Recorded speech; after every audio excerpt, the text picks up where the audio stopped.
यह अपने आप में चौंकाने वाला तथ्य है कि सिल्वर स्क्रीन पर घाटी की तस्वीरें और कहानियां तो बहुत दिखाई गई, लेकिन पिछले 3 दशक से यहाँ कोई सिल्वर स्क्रीन नहीं था। बिना सिल्वर स्क्रीन के शहर का मतलब समझते हैं आप? सपनों के बिना जिंदा रहना। और जब सपने ना हो तो जिंदगी का मानी ही खत्म हो जाता है, क्योंकि हम जिंदगी सपनों को पूरा करने के लिए जीते हैं और सिनेमा हमारे सपनों की पलकों को खोलता है। अखबारों के पन्नों पर जब हमने ये खबर देखी कि अब कश्मीर में 3 दशक बाद खुले सिनेमा हॉल मल्टीप्लेक्स, तो यकीनन मेरे सपनों की पलकों में एक फड़फड़ाहट महसूस हुई। 20 सितंबर साल 2022 घाटी के इतिहास का अब एक तारीखी दिन कहलाएगा, क्योंकि इस दिन कश्मीर में 3 दशक के बाद पहली बार कोई मल्टीप्लेक्स खुला। गोया कि मल्टीप्लेक्स शब्द पर न जाए, यह बात सिनेमा हॉल संस्कृति की है जो कि पिछले 30 सालों से यहाँ मृतप्राय थी। जम्मू कश्मीर के उपराज्यपाल मनोज सिन्हा ने इस मल्टीप्लेक्स का उद्घाटन किया। इस मल्टीप्लेक्स को आईनॉक्स ने तैयार किया है। श्रीनगर के मल्टीप्लेक्स में सबसे पहले आमिर खान की लाल सिंह चड्ढा फिल्म दिखाई गई है।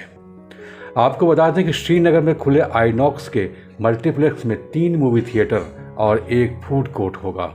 यहाँ 520 लोग एक साथ बैठकर फिल्म देख सकेंगे। जाहिर है जम्मू कश्मीर में अब सिनेमा प्रेमियों का इंतजार खत्म हो गया है। 3 दशक कम नहीं होता। सोचिए कि इन 3 दशक के दौरान यहाँ एक पीढ़ी ऐसी भी रही जिसने कभी सिनेमा हॉल नहीं देखा। वैसे कश्मीर की धरती पर सिनेमा हॉल संस्कृति की राह प्रशस्त करने की ये पहल बहुत आसान नहीं थी। इससे पहले भी कई बार कश्मीर में सिनेमा हॉल खोलने के प्रयास किए गए, लेकिन सफल नहीं हो पाए। कश्मीर में सन 1990 में आतंकी संगठनों की धमकियों और हमलों के कारण सभी सिनेमा हॉल बंद हो गए थे।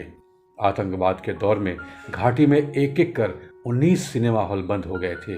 श्रीनगर के लाल चौक के पास पैलेडियम और उसके कुछ दूरी पर नीलम सिनेमा हॉल थे, जहां काफ़ी भीड़ होती थी। आतंकी संगठनों की धमकियों और हमलों के कारण ये भी बंद हो गए। साल 1999 में फारूक अब्दुल्ला सरकार ने सिनेमा हॉल्स को दोबारा खोलने के प्रयास किए थे। इसी कड़ी में रीगल, नीलम और ब्रॉडवे सिनेमा हॉल्स को फिल्में दिखाने की मंजूरी भी दी गई थी, लेकिन रीगल सिनेमा के पहले शो के दौरान ही आतंकी हमला हो गया। एक समय अकेले श्रीनगर में 10 सिनेमा हॉल थे जिनमें बॉलीवुड फिल्मों की स्क्रीनिंग रखी जाती थी। कश्मीर के पुराने थिएटर्स को बाद में अस्पतालों और कमर्शियल सेंटर में तब्दील कर दिया गया, या फिर उन्हें सुरक्षा बलों के लिए मैकशिफ्ट कैंप के तौर पर इस्तेमाल में लाया जाने लगा। श्रीनगर में सिनेमा हॉल खोले जाने के बाद उपराज्यपाल मनोज सिन्हा का कहना है कि जल्द ही जम्मू कश्मीर के हर जिले में मल्टीपर्पस सिनेमा हॉल का निर्माण किया जाएगा।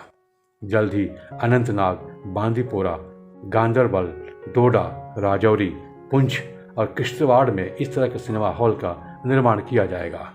यह पूछे जाने पर कि सरकार इस तरह सिनेमा हॉल का निर्माण कर आखिर क्या संदेश देना चाहती है, तो उपराज्यपाल ने कहा, सिनेमा एक शक्तिशाली रचनात्मक माध्यम है जो संस्कृति और लोगों के मूल्यों को दर्शाता है। यह सिनेमा के लिए ज्ञान, नई खोज के दरवाजे खोलता है और इससे लोगों को एक दूसरे की संस्कृति की बेहतर समझ मिलती है। जाहिर है सिनेमा और सिनेमा हॉल के प्रति ऐसी सोच एक रचनात्मक पहल कही जाएगी। देखते रहिए पिक्चर प्लस, यानी जिंदगी का बायोस्कोप।